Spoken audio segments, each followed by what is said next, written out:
শুধু টেনশন যেন এই ব্যক্তিকে আমার মাওলায় কবুল করিয়া নেয়। কেন আমাদেরকে মাওলায় বানাইছে মানুষের জন্য।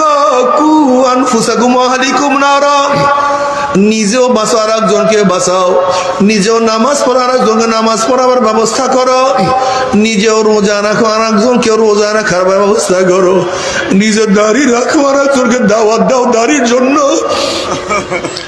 নিজে ইসলাম হুকুমত কায়েম করার চেষ্টা করো আর একজনকেও চেষ্টা করাবার জন্য দাওয়াত দিতে থাকো, নিজেও জিকির আজকার করে আর একজনকেও তালিম দিতে থাকো, নিজেও চোখের পানি ফালাও আর একজন কেউ কিভাবে চোখের পানি ফালাইতে পারে সেই জায়গায় নিয়ে যাও, আল্লাহ আমাদের কাছে নিয়ে যাও।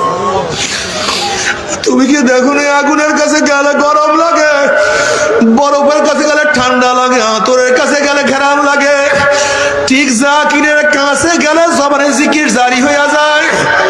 যাদের চোখে পানি আছে তাদের কাছে গেলে তোমার চোখের পানিও জারি হয়ে যাবে। যাদের কলবের মধ্যে আমার মাওলার মোহাব্বত, তাদের কাছে গেলে তোমার কলবের মধ্যে মোহাব্বত, মাওলার মোহাব্বত চলে আসবে। হুব্বু ফিল্লাহ বুগযু ফিল্লাহ ওয়া কুনু মা সাদিকিন। বাবারে মাওলাকে ধরো, মাওলাকে না নিয়ে কেউ মাওলার কবরে যাইও না।